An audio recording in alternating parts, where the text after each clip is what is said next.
முடியாது. அப்புறம் என்ன மானாவுக்கடா நீ வந்திருக்க அதானே கேட்குறீங்க? மைண்ட் வாய்ஸ் கேட்ட மாதிரி இருந்து. எதிர்காலம் வரும், என் கடமை வரும், இந்த கூட்டத்தின் ஆட்டத்தை ஒழிப்பேன். எதிர்கட்சியா இருந்தா போங்க மோடின்னு பலூன் விடுறது, ஆளுங்கட்சியா இருந்தா வாங்க மோடின்னு கொடை பிடிச்சிக்கிட்டு கும்பிடு போடுறது. Stalin uncle, what uncle is very wrong uncle. Uncle uncle உங்களுக்கு மனசாட்சின்னு ஒன்று இருந்துச்சுன்னா நாங்க கேட்கிற கேள்விகளுக்கு மட்டும் கொஞ்சம் பதில் சொல்லுங்க அங்கிள். நீங்க நடத்துற இந்த ஆட்சியில நேர்மை இருக்கா, நியாயம் இருக்கா, ஊழல் இல்லாம இருக்கா, சட்டம் ஒழுங்கு சரியா இருக்கா, பெண்களுக்கு பாதுகாப்பு இருக்கா, பொதுமக்களுக்கு பாதுகாப்பு இருக்கா, இயற்கை வளங்களுக்கு பாதுகாப்பு இருக்கா? சொல்லுங்க மை டியர் அங்கிள், சொல்லுங்க. இதுல வேற உங்க அப்பான்னு கூப்பிடுறாங்கன்னு வேற சொல்றீங்க.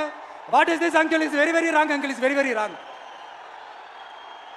ஆனா ஒண்ணு, 2026ல ரெண்டு பேருக்கு நடுவுல தான் போட்டியே. ஒன்னு டிவிகே, இன்னொன்னு டிஎம்கே. நம்மளுடைய ஒரே கொள்கை எதிரி பாஜக தான். உண்மையான ஒரு பிரதிநிதியா உங்ககிட்ட சில கேள்விகள் கேட்கணும் மிஸ்டர் பிரைம் மினிஸ்டர் அவர்களே. திரு நரேந்திரபாய் தாமோதர் மோடிஜி அவர்களே, தாமரை இலையில தண்ணியே ஒட்டாது, தமிழக மக்கள் மட்டும் எப்படி ஒட்டுவாங்க? சிங்கம், ஒரு சிங்கம் எப்போ எதுலயும் பெக்யூலியர் தான். ஒரு முறை சிங்கம் கர்ஜிச்சதுன்னா அந்த சவுண்ட்ல ஒரு 8 கிலோமீட்டருக்கு சும்மா அதிரும், எல்லா திசைகளும் அதிரும். அப்படிப்பட்ட அந்த சிங்கம் வேட்டைக்கு மட்டும்தான் வெளியில வரும், வேடிக்கை பார்க்கறதுக்கெல்லாம் வெளியில வராது. வேட்டையில கூட உயிரோடு இருக்கிற மிருகங்களை தான் வேட்டையாடும். அதுலயும் பெரும்பாலும் தன்னை விட பெரிய சைஸ் உள்ள மிருகங்களை தான் குறி வச்சு தாக்கும், ஜெயிக்கும். எவ்வளவு பசியில் இருந்தாலும் உயிர் இல்லாததை, கெட்டு போனதை தொட்டு கூட பார்க்காது. அப்படிப்பட்ட அந்த சிங்கம் அவ்வளவு ஈஸியா எதையும் தொடாது, தொட்டா விடாது. காட்டோட 4 பக்கமும் மார்க்கிங் மை டெரிட்டரின்னு தன்னுடைய பவுண்டரியை தானே வகுக்கும். அப்படிதான் அந்த காட்டையை தன்னோட கண்ட்ரோல்ல வச்சிருக்கும். சிங்கத்துக்கு கூட்டத்தோட இருக்கிறதுக்கும் தெரியும், தனியா இருக்கிறதுக்கும் தெரியும். அப்படியே தனியா வரணும்னு நினைச்சாலும் அஞ்சாம அலட்டிக்காம சும்மா கெத்தா தனியா வந்து அத்தனை பேருக்கும் தண்ணி காட்டும். எப்போ எதிலையும் தன்னோட தனித்தன்மையை இழக்கவே இழக்காது. Yes, a lion is always a lion. There are so many jackals and other animals in the forest, but there will be only one lion. And even if it is single, it will be the king of jungle. It is not only a description but also a clear declaration. சிங்கத்தை பத்தி பேசிட்டு நம்ம சிங்க குட்டிகளையும் சிங்க பெண்களையும் பத்தி நம்ம பேசாம இருக்க முடியுமா? அவங்களை எப்படி நான் மறப்பேன்? அவங்க தான் என்னுடைய உயிராச்சே, என் நெஞ்சில் குடியிருக்கும்.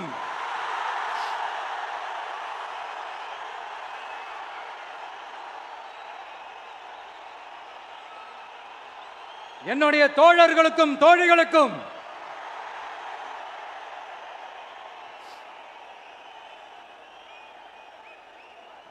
நேர்ல வர முடியாத சூழல்ல வீட்ல இருந்துகிட்டே நம்மளுடைய இந்த மாநாட்டில் நேரலை வாயிலாக கலந்துகிட்டு இருக்கிற என்னுடைய அம்மாக்கள், அக்கா தங்கைகள், அண்ணன் தம்பிகள், நண்பர்கள் அனைவருக்கும் என்னோட உயிர் வணக்கம். என்னோட உயிர் வணக்கம், என்னோட உயிர் வணக்கம்.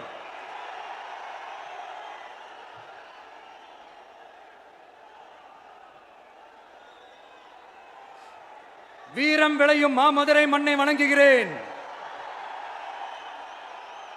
இந்த மதுரைனாலே உடனே ஞாபகத்துக்கு வருது சீறி பாஞ்சி துள்ளி குதிக்கிற யாருக்கும் அடங்காத காளைகள் விளையாடுற அலங்காநல்லூர் ஜல்லிக்கட்டு தான்.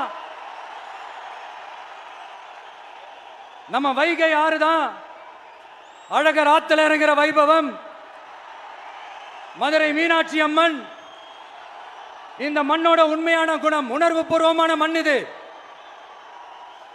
அது மட்டும் இல்ல, இந்த மண்ணில் வாழ்ற மக்களும் அப்படித்தான், உணர்வு பூர்வமான ஆளுங்க. நான் இந்த மண்ணில் கால் எடுத்து வச்ச உடனே ஒரே ஒருத்தரை பத்தி தான் மனசுக்குள்ள ஓடிக்கிட்டே இருந்தது. அவர் யாருன்னு உங்களுக்கும் தெரிஞ்சிருக்கும். சினிமானாலும் சரி, அரசியல்னாலும் சரி, நமக்கு ரொம்ப ரொம்ப பிடிச்சது புரட்சி தலைவர் எம்ஜிஆர் அவர்கள் தான். அவரோட பழகிறதுக்கு எனக்கு வாய்ப்பு கிடைக்கல. ஆனா அவரை மாதிரியே குணம் கொண்ட என்னுடைய அண்ணன் புரட்சி கலைஞர் கேப்டன் விஜயகாந்த் அவர்களோட பழகிறதுக்கு எனக்கு நிறையவே வாய்ப்பு கிடைச்சது. அவரும் இந்த மதுரை மண்ணை சேர்ந்தவர் தானே, அவரை மறக்க முடியுமா? தமிழ்நாட்டு மக்கள் உணர்வுபூர்வமா உண்மையா நம்ம பக்கத்திலே நிக்கிறவங்க, அதுக்கு ஒரு மிகப்பெரிய அடையாளம் தான் இந்த மதுரை மண். நம்ம தமிழக வெற்றி கழகம் கையில் எடுத்திருக்கிற அரசியலும் அப்படித்தான். உண்மையான அரசியல், உணர்வுபூர்வமான அரசியல், நல்ல அரசியல், நல்லவங்களுக்கான அரசியல், நாட்டு மக்களுக்கான அரசியல், நல்லது மட்டுமே செய்கிற அரசியல்.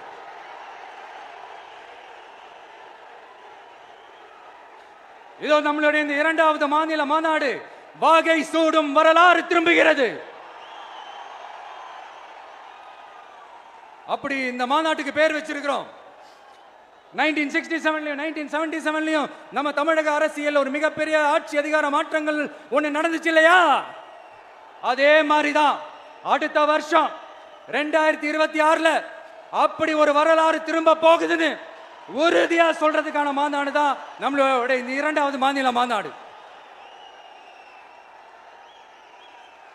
விக்கிரவாண்டி விசாலையில் நம்மளுடைய ஃபர்ஸ்ட் மாநாடு நடத்தணும், வெற்றி கொள்கை திருவிழா. அதுக்கப்புறமே நீங்க பார்த்திருப்பீங்க, தமிழக அரசியல் அந்த தட்ப வெப்பத்தையே மாத்தினுச்சு. நமக்கு எதிராக எத்தனை குரல்கள். ஆனா உங்களுக்கு தான் நம்மளை பத்தி நல்லா தெரியுமே, எந்த குரலையும் காதலையே போட்டுக்காம மக்களோட குரலை மட்டுமே கேட்டுக்கிட்டு நமக்கு எதிராக வர அத்தனை கூக்குரல்களையும் சின்னதா ஒரு சிரிப்போடவே கடந்து வந்திருக்கிறோம்.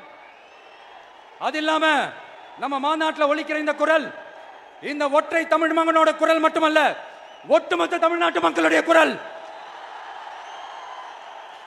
தமிழ்நாட்டில் இருக்கிற ஒவ்வொரு வீட்டில இருந்தும் ஒலிக்கிற குரல், ஒட்டுமொத்த உலகெங்கும் வாழும் ஒவ்வொரு தமிழ் வீட்டிலிருந்தும் எழும் குரல். இந்த சினிமா என்கிற மாபெரும் கலை ஆயுதத்தின் வாயிலாக சாதி, மதம், இனம், பாலினம், மொழி கடந்து இந்த நாட்டின் மூளை முடுக்கெங்கும் ரசிகர்களாக இருந்து தோழர்களாக நம்மோடு பயணிக்க துவங்கியுள்ள அனைவரோடும் இணைந்த ஒவ்வொரு மனிதருக்காகவும் ஒலிக்கிற உரிமை குரல். மாநில உரிமைக்காக, பெண் உரிமைக்காக, சமூக நீதிக்காக, சமநீதிக்காக, மதச்சார்பின்மைக்காக உண்மையா ஒலிக்கிற குரல்.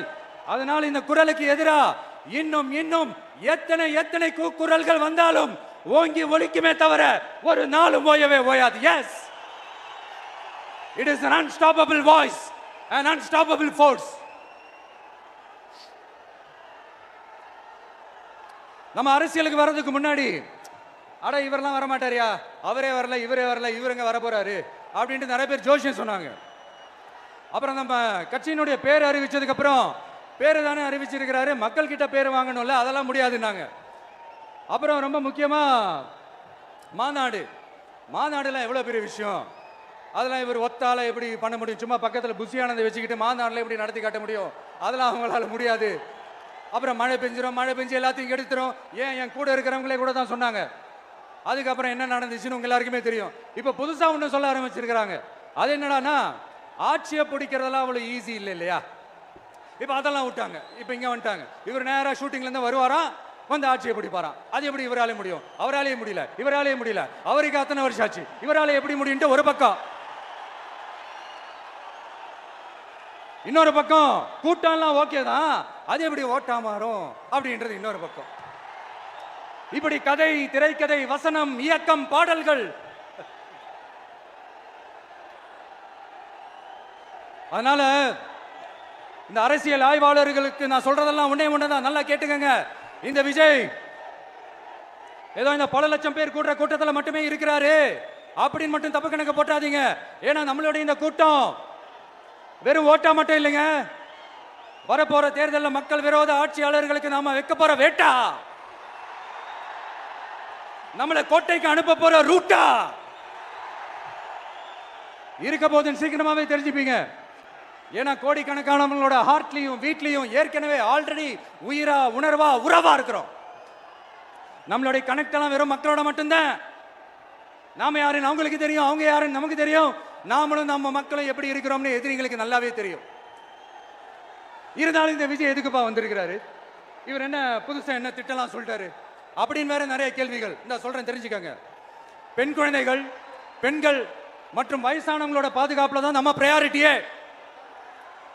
அடுத்து இளைஞர்கள், உழவர்கள், உழைப்பாளர்கள், நெசவாளர்கள், மீனவர்கள், ஆதரவற்ற முதியோர்கள், மாற்றுத்திறனாளிகள், மூன்றாம் பால் இனத்தவர்கள்னு இன்னும் யாருக்கெல்லாம் கவர்மெண்டோட ஒரு ஸ்பெஷல் அட்டென்ஷன் தேவையோ அவங்க எல்லாருக்குமான ஒரு கவர்மெண்ட் அமைக்கிறது தான் நம்ம இலக்கே.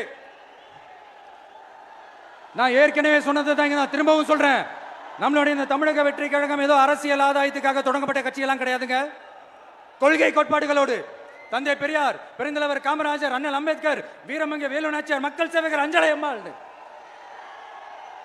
நம்மளுடைய 5 கொள்கை தலைவர்களோட வழிகாட்டுதல்களோடு தொடங்கப்பட்ட கட்சி.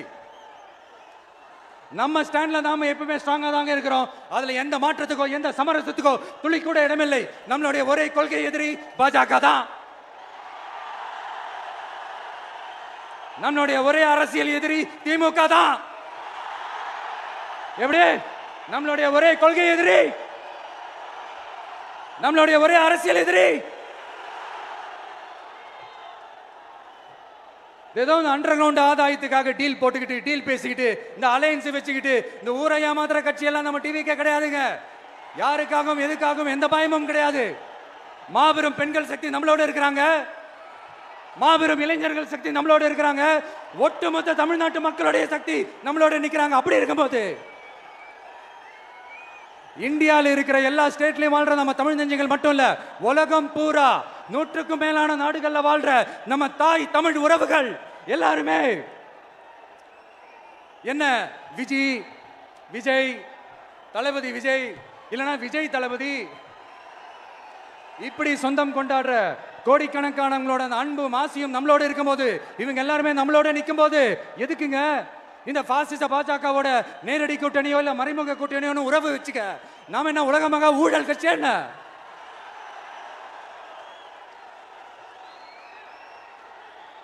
நம்மளை பத்தி சின்னதா ஒரு உண்மை ஒண்ணு சொல்லலாமா?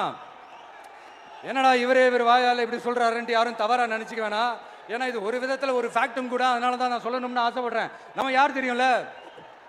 நாம எல்லாருமே சொல்றேன். நாம யார் தெரியும்ல?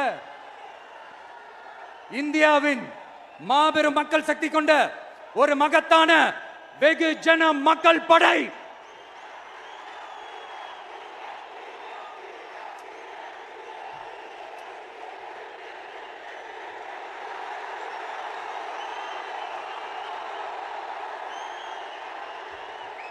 அதனால நம்ம தலைமையில நாம அமைக்க போற இந்த உண்மையான மக்களாட்சிக்கான அச்சாரமாக மாபெரும் மக்கள் சக்தியை அணி அணியாக நம்மளோட திரண்டு நிக்கிறப்போ இந்த அடிமை கூட்டணியில சேர வேண்டிய அவசியம் நமக்கு இருக்குங்க.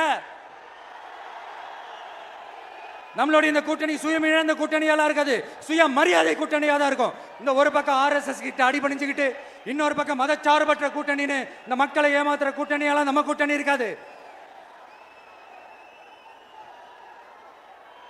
நான் இப்பவும் சொல்றேன், நம்மளை நம்பி வர்றவங்களுக்கு ஆட்சியிலும் அதிகாரத்திலும் உறுதியாக பங்களிப்பு செய்யப்படும். உடனே இந்த கேள்விகள்லாம் வரும். அப்ப யாரு கூட்டணி, யாரு வரா, யாரு போறா, இந்த கேள்விகள்லாம் வரும். இந்த கேள்விகளுக்கெல்லாம் ஒரே ஒரு பதில் தான், சஸ்பென்ஸ்ல சஞ்சாரம் செய்யுங்க. ஆனா ஒண்ணு, 2026ல 2 பேருக்கு நடுவுல தான் போட்டியே. ஒன்னு TVK, இன்னொன்னு DMK. இந்த போட்டி எப்படி இருக்க போதுன்னா, இந்த அலையன்ஸை வச்சு எப்படியாவது நம்ம தப்பிச்சிடலாம். என்ன இந்த அறத பழைய இந்த மேத்தமேட்டிக்ஸ், அரித்மேட்டிக்ஸ் இதெல்லாம் வச்சு எப்படியாவது நம்ம தப்பிச்சிடலாம் அப்படின்னு நினைக்கிறவங்களோட அந்த கனவு ஒரு நாளும் மைப்படாது. சரி, இப்ப நம்ம வேற ஒரு ஏரியாவுக்கு ஒன்று வருவோம். எதிர்காலம் வரும், என் கடமை வரும், இந்த கூட்டத்தின் ஆட்டத்தை ஒழிப்பேன்.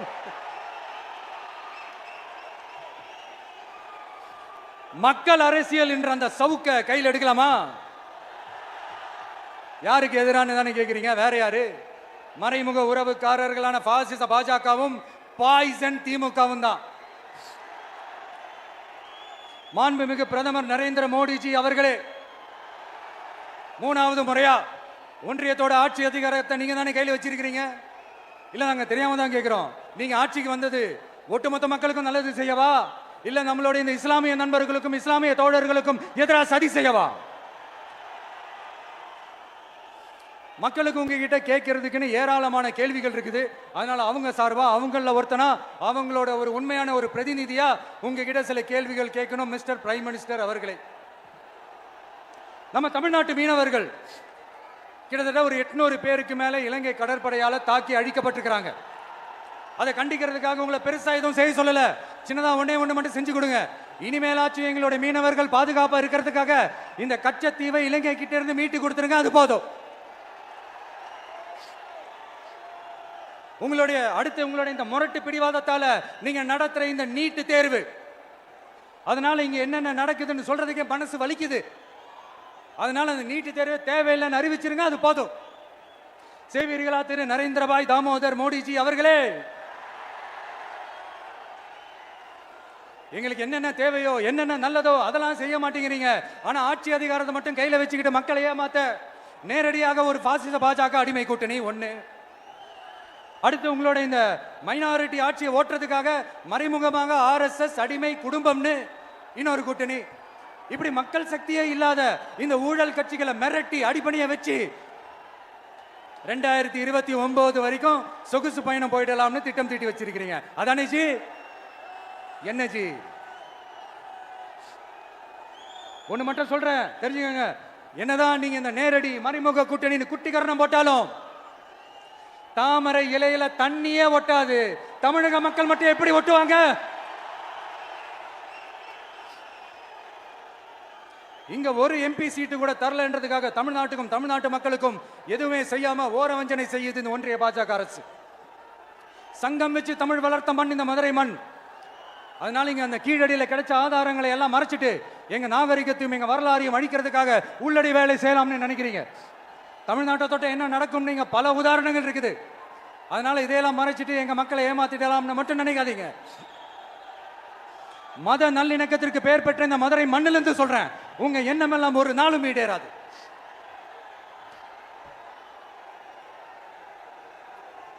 எம்ஜிஆர்னா யார் தெரியும்ல?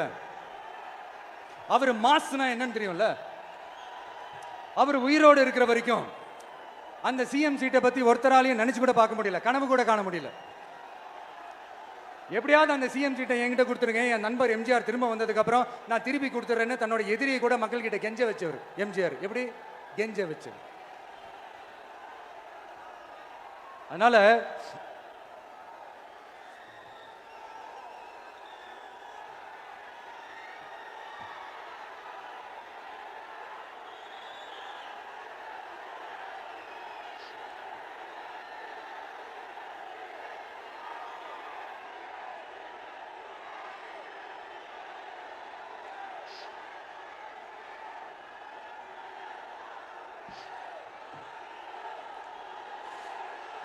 ஆனா இப்போ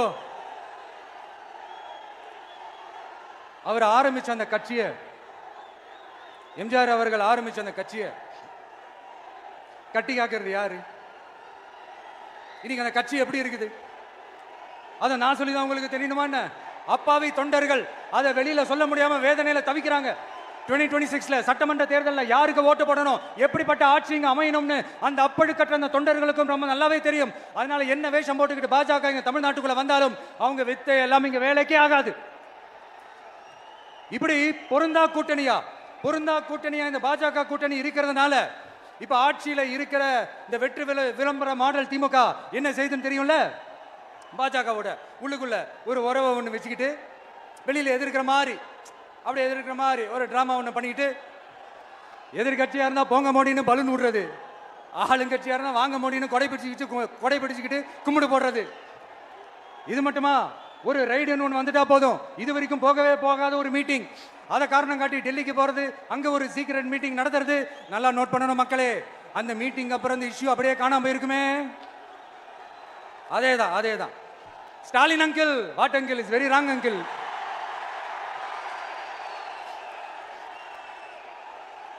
இப்படி தமிழ்நாட்டில் இப்ப நடக்கிற இந்த ஆட்சியினுடைய லட்சணத்தை பார்த்துக்கிட்டு நாம எப்படி சும்மா இருக்க முடியும்? ஒரு தவறு செய்தால், அதை தெரிந்து செய்தால், அவர் கபட நாடக மு.க. ஸ்டாலின் அங்கிளாகவே இருந்தாலும், அங்கிள் உங்களுக்கு மனசாட்சின்னு ஒன்று இருந்துச்சுன்னா நாங்க கேட்கிற கேள்விகளுக்கு மட்டும் கொஞ்சம் பதில் சொல்லுங்க அங்கிள். நீங்க நடத்துற இந்த ஆட்சியில நேர்மை இருக்கா? நியாயம் இருக்கா? ஊழல் இல்லாம இருக்கா? சட்டம் ஒழுங்கு சரியா இருக்கா? பெண்களுக்கு பாதுகாப்பு இருக்கா? பொதுமக்களுக்கு பாதுகாப்பு இருக்கா? இயற்கை வளங்களுக்கு பாதுகாப்பு இருக்கா? சொல்லுங்க மை டியர் அங்கிள், சொல்லுங்க. டாஸ்மாக்ல மட்டுமே இது வரைக்கும் 1000 கோடிக்கு மேல ஊழல்னு சொல்றாங்க. அதுல மட்டுமா தப்பு நடக்குது? வேற எதுல தான் நடக்கல? உலகத்திலே மிஸ்டர் கிளீன் ரெக்கார்ட்ஸ் எல்லாம் உங்களுக்கும் உங்க கூட இருக்கிறவங்களுக்கும் மட்டும்தான் அங்கிள் கொடுக்கணும். இதை பார்த்து வாயே இல்லாத ஊரு கூட வயிறு வலிக்கு சிரிக்குது. பெண்களுக்கு 1000 ரூபாய் கொடுத்துட்டீங்கன்னா போதுமா அங்கிள்? அப்படியே அது மூடி மறைச்சிடலான்னு பாக்குறீங்களா? படிக்கிற இடத்துல, வேலைக்கு போற இடத்துல, வெளியில போற இடத்துலன்னு அவங்களுக்கு பாதுகாப்பே இல்லைன்னு ஒட்டுமொத்த பெண்களும் கதறாங்க. அந்த கதறல் சத்தம் ஏதாவது உங்க காதுல கேக்குதா அங்கிள்? இதுல வேற உங்க அப்பான்னு கூப்பிடுறாங்கன்னு வேற சொல்றீங்க. What is this uncle? Is very very wrong uncle, is very very wrong. பெண்களுக்கு மட்டுமா பொய் வாக்குறுதி கொடுத்து ஏமாத்துறீங்க? அரசு ஊழியர்கள், ஆசிரியர்களை ஏமாத்துறீங்க, விவசாயிகளை ஏமாத்துறீங்க, பரந்தூர்ல பாதிப்பே வராதுன்னு சொல்லி ஏமாத்துறீங்க, மீனவர்களை ஏமாத்துறீங்க, போதைப் பொருள் கலாச்சாரத்தை ஒழிக்காம ஏமாத்துறீங்க. ஐயோ ஐயோ ஐயோ, very very வஸ்ட் uncle, very very வஸ்ட். எப்படி கேட்டாலும் இவங்க கிட்ட இருந்து எந்த பதிலும் வரப்போறதில்லை. ஏன்னா இருந்தா தானே. இப்ப ஆட்சியில இருக்கிற நம்மளுடைய அங்கிள் பதில் சொல்றது இருக்கட்டும். மக்களை நீங்க சொல்லுங்க, நீங்க உண்மையை சொல்லுங்க. செய்வோம் செய்வோம் செய்வோம் செய்வோம்னு சொன்னாங்களே, சொன்னதெல்லாம் செஞ்சாங்களா? உங்களை தான் கேட்கிறேன், சொன்னதெல்லாம் செஞ்சாங்களா? சத்தமா சத்தமா மை டியர் அங்கிள், கேக்குதா? மக்களோட சத்தம் கேக்குதா? இது வெறும் சாதாரணமான முழக்கம் தான். கூடிய சீக்கிரம் மக்களை போய் சந்திக்க போறேன், அவங்களோட மனசு விட்டு பேச போறேன். அதுக்கப்புறம் இந்த சாதாரணமான முழக்கம் இடி முழக்கமா மாறும். அத்தோட நிக்காது. அந்த இடி முழக்கம் தமிழ்நாட்டோட போர் முழக்கமா மாறும். அந்த போர் முழக்கம் உங்களை ஒரு நிமிஷம் கூட தூங்க விடாது. நடக்குதா இல்லையான்னு பாருங்க. என்னடா இவன் இவ்வளவு ஸ்ட்ராங்கா சொல்றானேன்னு பாக்குறீங்களா? எல்லாரும் கட்சி ஆரம்பிச்சதுக்கு அப்புறம் தான் ஒவ்வொரு வீட்டுக்குள்ளேயும் போறதுக்கு ட்ரை பண்ணுவாங்க. ஆனா நாங்க அப்படி இல்லை. ஒவ்வொரு வீட்டுக்குள்ளேயும் போனதுக்கு அப்புறம் தான் கட்சியாவே ஆரம்பிச்சிருக்கிறோம்.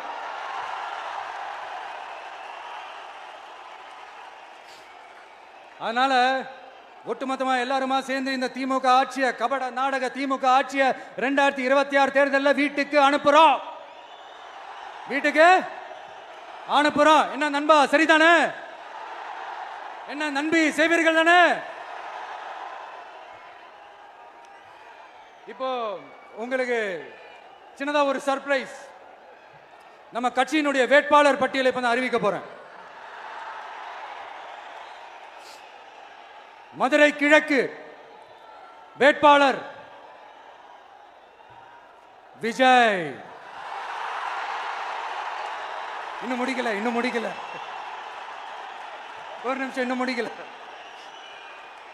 மதுரை மேற்கு வேட்பாளர் விஜய். மதுரை மத்தி வேட்பாளர் விஜய். மதுரை தெற்கு வேட்பாளர் விஜய். மதுரை வடக்கு வேட்பாளர் விஜய். மேலூர் விஜய். சோழவந்தான் விஜய். திருப்பரங்குன்றம் விஜய். திருமங்கலம் விஜய். உசிலம்பட்டி விஜய்.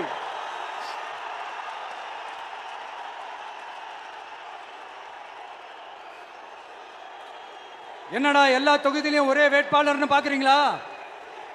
234 தொகுதியிலும் இந்த விஜய் தான். அதாவது உங்க விஜய் தான் உங்க சின்னம். இன்னும் சிம்பிளா சொல்லணும்னா, உங்க வீட்டில் இருக்கிற ஒருத்தர் தான் வேட்பாளரா நிக்க போறாங்க. அந்த வேட்பாளரும் நானும் வேறு வேறு இல்லை. நீங்க அவருக்கு ஓட்டு போட்டீங்கன்னா எனக்கு ஓட்டு போட்ட மாதிரி. இந்த முகத்துக்காக நீங்க ஓட்டு போட்டீங்கன்னா உங்க வீட்டில் இருக்கிற உங்களுடைய வேட்பாளர் ஜெயிச்ச மாதிரி. என்னடா இவர் ஏதோ ஓவரா சொல்றாருன்னு நினைக்க வேணாம். பிராக்டிக்கலா அப்படிதான் இருக்கும், அப்படிதான் இருக்கணும். நீங்களும் அப்படிதான் நினைப்பீங்கன்னு நான் நம்புறேன். ஏன்னா இது நம்மளை விட நம்ம எதிரிங்களுக்கு இன்னும் நல்லாவே தெரியும். அதனால எல்லாம் இந்த அதிகார பலம் எல்லாத்தையும் தூக்கிட்டு வந்துருவாங்க. வரட்டும், பாத்துக்கலாம். TVK will take it, TVK will meet it, TVK will compete with it. and TVK will conquer it. TVK will conquer it.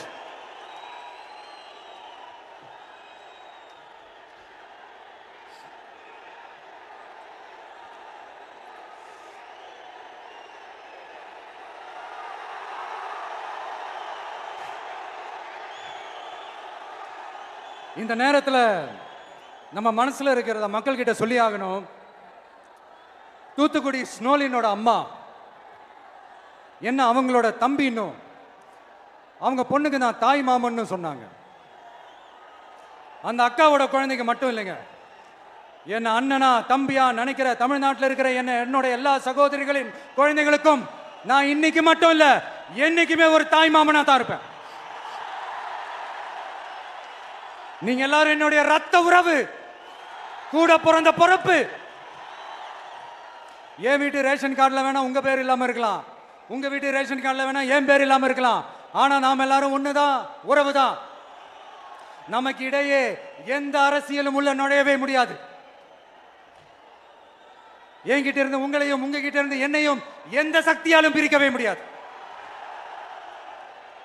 அப்புறம் நான் ஒன்னும் இந்த மார்க்கெட் போனதுக்கு அப்புறம் ரிட்டையர் ஆனதுக்கு அப்புறம் அடைக்கலம் தேடி அரசியலுக்கு வரல, படைக்கலனோட வந்திருக்கிறோம்.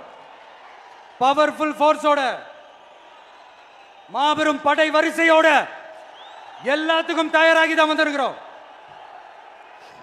இவ்வளவு தயாரா நாம அரசியலுக்கு வர்றதுக்கு ரொம்ப ரொம்ப முக்கிய காரணம் ஒன்று இருக்கு. அது என்ன தெரியுமா? நன்றி கடன், நன்றி கடன், நன்றி கடன்.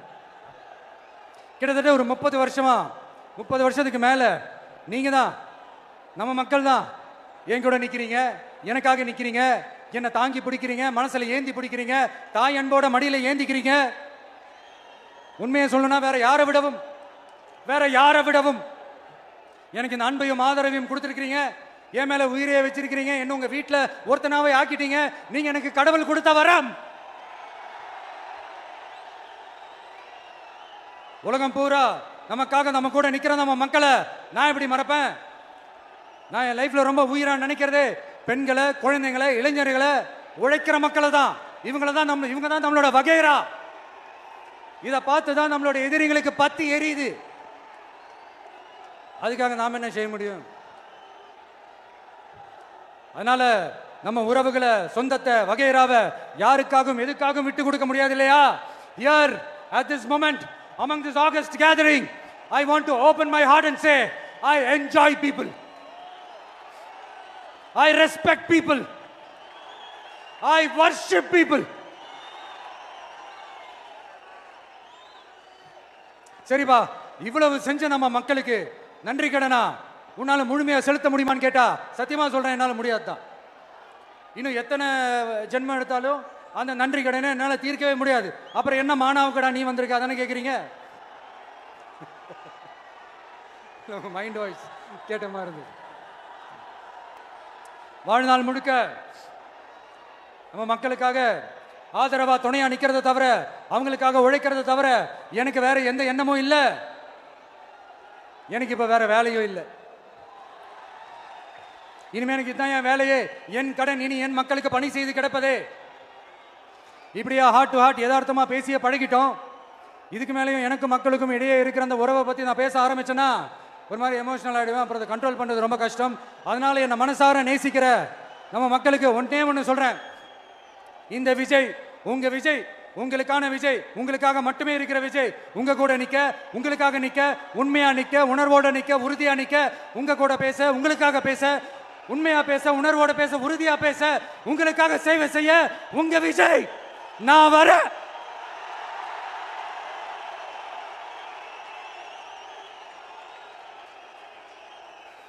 சொல்லல முக்கியம், செயல் செயல் செயல் தான் முக்கியம். செய்கை தான் சும்மா சிறப்பா இருக்கணும். நான் ஆட்சிக்கு வந்தேன், நான் சும்மா அது செய்வேன், இது செய்வேன், நல்லது செய்வேன், உருட்டுவேன், புரட்டுவேன், அதெல்லாம் கிடையாது. செய்யறதுக்கு, நல்லது செய்யறதுக்கு, நல்லது செய்யறதுக்கு மட்டும்தான் இந்த விஜய்.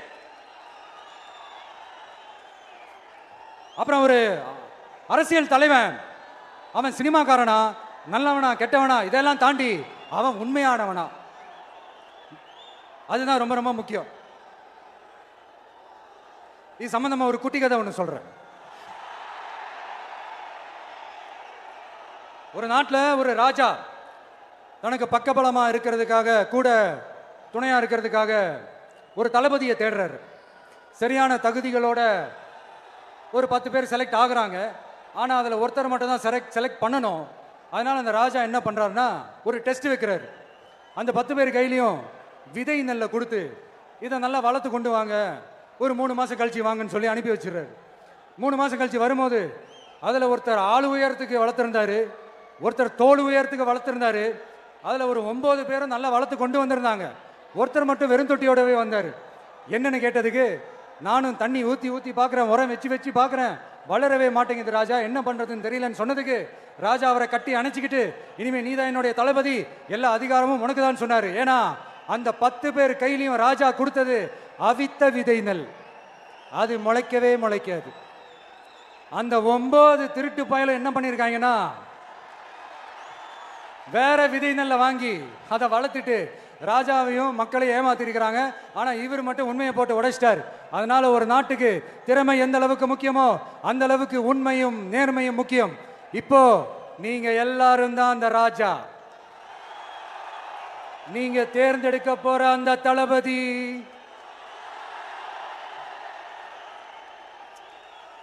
சும்மா சினிமாக்காரன் சினிமாக்காரன் சினிமாக்காரன். அம்பேத்கர் அவர்களை தோக்கடிச்சது சினிமாக்காரன் இல்ல, அரசியல்வாதி. காமராஜர் அவர்களை தோக்கடிச்சது இங்க விருதுநகர் பகுதியில் தோக்கடிச்சது சினிமாக்காரன் இல்ல, இன்னொரு அரசியல்வாதி. இன்னைக்கும் நம்ம கூட வாழ்ந்துட்டு இருக்கிற நல்ல கண்ணு ஐயாவை தோக்கடிச்சது சினிமாக்காரன் இல்ல, அரசியல்வாதி. இப்படிப்பட்ட நல்ல நல்ல தலைவர்களை எதிர்த்து நின்று தோக்கடிக்கணும்னு அந்த எண்ணத்தை உருவாக்குனது சினிமாக்காரன் இல்ல, அரசியல்வாதி. அதனால எல்லா அரசியல்வாதியும் அறிவாளியும் கிடையாது, எல்லா சினிமாக்காரனும் முட்டாளும் கிடையாது. கான்பிடண்டா இருங்க, நல்லதே நடக்கும், வெற்றி நிச்சயம். மீண்டும் சந்திக்கும் வரை நன்றி, வணக்கம்.